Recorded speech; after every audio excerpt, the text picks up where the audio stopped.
नमस्कार छात्रों। हमें जीवन में इतना तो संघर्ष कर ही लेना चाहिए कि अपने बच्चे का आत्मविश्वास बढ़ाने के लिए दूसरों का उदाहरण न देना पड़े। इसी पर आधारित बचेंद्र पाल द्वारा लिखित आत्मकथा एवरेस्ट मेरी शिखर यात्रा। बचेंद्र पाल पर्वतारोही दल की एक सदस्य के रूप में एवरेस्ट अभियान पर निकले। लक्ष्य था एवरेस्ट की चोटी पर पहुंचना। दिल्ली से काठमांडू तक की हवाई यात्रा के बाद यह दल नमचे बाजार शेरपा लैंड पहुंचा। यहाँ के नेपाली लोग एवरेस्ट को सागरमाथा नाम से पुकारते हैं। यहाँ से उन्होंने पहली बार एवरेस्ट को गौर से देखा। उन्हें भारी बर्फ का एक बड़ा फूल प्लूम दिखाई दिया। यह पर्वत शिखर पर लहराता एक ध्वज जैसा लग रहा था।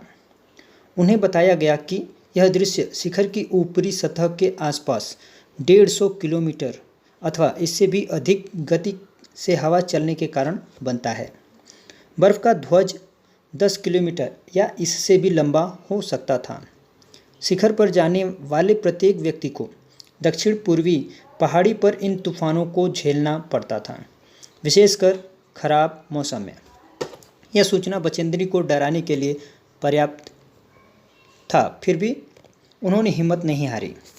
एक दिन उनके कैंप में पहले एवरेस्ट विजेता के साथी शेरपा तेंजिंग अपनी छोटी बेटी के साथ आए। उन्होंने दल के सभी सदस्यों से अलग अलग मुलाकात की। उनसे सामना होने पर बचेंद्री ने कहा कि मैं एकदम नौसिखिया हूँ। इसके जवाब में तेंजिंग ने बताया कि जब वे एवरेस्ट पर चढ़ते थे तब वे भी नौसिखिया थे। चोटी पर पहुँचने से पहले उन्हें 7 बार उतरना पड़ा था। उन्हें भरोसा दिलाया कि तुम तो पूरी पर्वतीय लड़की हो, तुम पहली बार में ही एवरेस्ट फतह कर लोगे।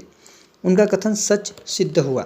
इस अभियान के अंतिम पड़ाव तक आते आते बचेंद्री दल की इकलौती महिला सदस्य रह गईं। इस अभियान के दौरान उन्हें कई बार हिमपात का, ग्लेशियरों का, तूफानों का, पहाड़ियों के धंसकने, बर्फ़ की चट्टानों के टूटने और हिमबिदर जैसी कठिनाइयों का सामना करना पड़ा। एक बार वे मरते मरते बचीं। उनके साथी महिला होने के नाते उनके प्रति कुछ रियायतें बरतना चाहते थे, लेकिन बचेंद्री को यह कतई गंवारा नहीं हुआ। उन्होंने अन्य सदस्यों के समान ही सभी खतरों का डटकर मुकाबला किया। ज़रूरत पड़ने पर साथियों को मदद भी पहुंचाई। जब वे दक्षिणी शिखर के ऊपर पहुंची तब वहां हवा की गति बढ़ गई थी। तेज हवा के झोंके भुरभुरे बर्फ के कारण चारों तरफ उड़ा रहे थे।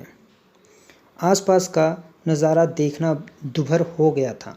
थोड़ी दूर पर कोई ऊंची चढ़ाई नहीं थी और ढलान एकदम सीधी नीचे चली गई थी। उनकी सांस मानो रुक गई थी। उन्हें यकायक यह विचार कौधा कि सफलता बहुत नज़दीक है। वह 23 मई 1984 का दिन था। दोपहर के 1:07 हुए थे जब बचेंद्री पाल सचमुच एवरेस्ट की चोटी पर खड़ी थी। वे पहली भारतीय पर्वतारोही महिला थीं जो एवरेस्ट के शिखर पर खड़ी थी। अपने दल की ओर से भी वे ही सबसे पहले वहां पहुंची थीं। एवरेस्ट शंकु की चोटी पर पहुंचकर उन्होंने सबसे पहले फावड़े से कुछ जगह समतल की, फिर घुटनों के बल बैठीं।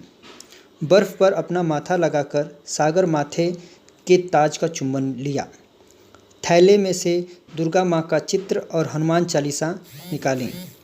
उन्हें एक लाल कपड़े में लपेटा, छोटी सी पूजा अर्चना की और उन्हें बर्फ़ में दबा दिया। इस दौरान उन्हें अपने माता पिता की याद आई। अपने साथियों के पहुँचने पर तिरंगा फहराया।